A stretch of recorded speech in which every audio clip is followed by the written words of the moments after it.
Jammu Kashmir assembly की कार्रवाई धुआंधार तरीके से जारी है, लेकिन ये कार्रवाई हंगामे की नज़र भी बीच बीच में हो जा रही है, क्योंकि कुछ ऐसी घटनाएं घट रही हैं जिस पर शोर गुल तेज़ होते हुए दिखाई दे रहा है। आज एक ऐसा ही मामला सामने आया जब बीजेपी के 2 विधायकों ने, जिसमें आरिफ पठानिया एमएलए शामिल हैं, उन्होंने डिप्टी सीएम पर आरोप लगाया, इल्ज़ाम लगाया, और इल्ज़ाम कोई छोटा मोटा नहीं बल्कि बड़ा इल्ज़ाम लगाया। इनकी तरफ से, बीजेपी विधायकों की तरफ से कहा गया कि डिप्टी सीएम सुरेंद्र चौधरी गैर कानूनी कानकुनी यानी अवैध खनन में शामिल हैं, अवैध खनन करते हैं। अब अवैध खनन, आपको याद होगा कि जम्मू कश्मीर में कई मरतबा आप देखते हैं कि कई नाले होते हैं, दरियाएं होती हैं, वहाँ पर कई ट्रक पहुँचते हैं और वहाँ से रेत और बाजरी निकाली जाती है। तो इस काम में डिप्टी सीएम सुरेंद्र चौधरी शामिल हैं। इतना बड़ा आरोप आज बीजेपी के विधायकों की तरफ से लगाया गया, जिस पर फिर क्या था, हमने देखा कि डिप्टी सीएम आग बबूला हो गए। अपनी सीट से उठकर उन्होंने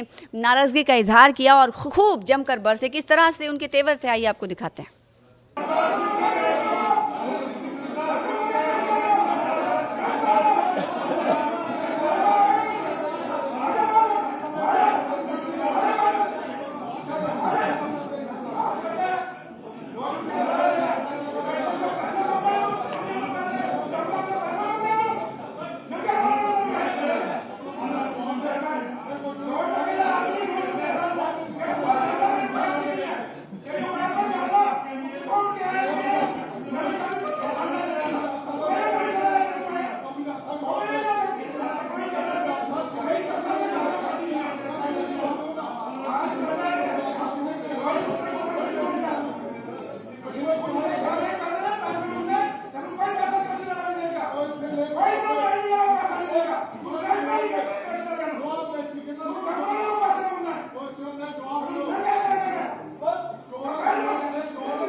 लेकिन जिस तरह से गलत लैंग्वेज इस्तेमाल करते हैं, ऑनरेबल डिप्टी चीफ मिनिस्टर साहब की एक बहुत बड़ी चेयर होती है डिप्टी चीफ मिनिस्टर, और इस तरह की लैंग्वेज जो है वो इस्तेमाल नहीं होनी चाहिए। वो बहुत गलत बात है, इनको उस चीज के लिए माफी मांगनी चाहिए। और दूसरा, जरा एक सेकंड प्लीज, और दूसरा, अगर डिस्कशन चल रहा है, बजट पे डिस्कशन चल रहा है, चले बजट पे डिस्कस करें, चाहे वो सपोर्ट करें सरकार को, चाहे क्रिटिसिज्म करें, उसमें कोई इशू नहीं है, लेकिन बजट डिस्कशन पे उस हद में डिस्कस करें। लेकिन ये कभी कभार इतना बाहर चले जाते हैं जिसका कोई हद ही नहीं होता, कोई लिमिट नहीं होती है।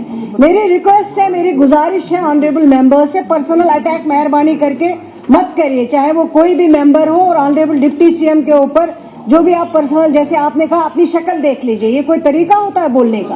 आपको माफी मांगनी चाहिए। इस तरह के अल्फाज इस्तेमाल नहीं होने चाहिए हाउस में। सर, ये बड़ी बदकिस्मती की बात है सर, मुझे भी आज 24 साल हो गए इस हाउस में होते हुए, और इतने पढ़े लिखे मेंबर हैं आज, लेकिन इतने पढ़े लिखे होने के बावजूद इस तरह की लैंग्वेज इस्तेमाल करते हैं। इसके लिए मैं समझती हूँ ये बहुत बदकिस्मती की बात है, वेरी अनफॉर्चुनेट। तो जहां एक तरफ डिप्टी सीएम की तरफ से ये तेवर दिखाई दिए, तो दूसरी तरफ हमने देखा कि भारतीय जनता पार्टी के एमएलए यानी विधायक आरिफ पठानिया की तरफ से, और साथ ही साथ एक और एमएलए की तरफ से जो इल्ज़ाम लगाए गए थे, उनकी तरफ से क्या कुछ कहा गया, आपको सुनाते हैं।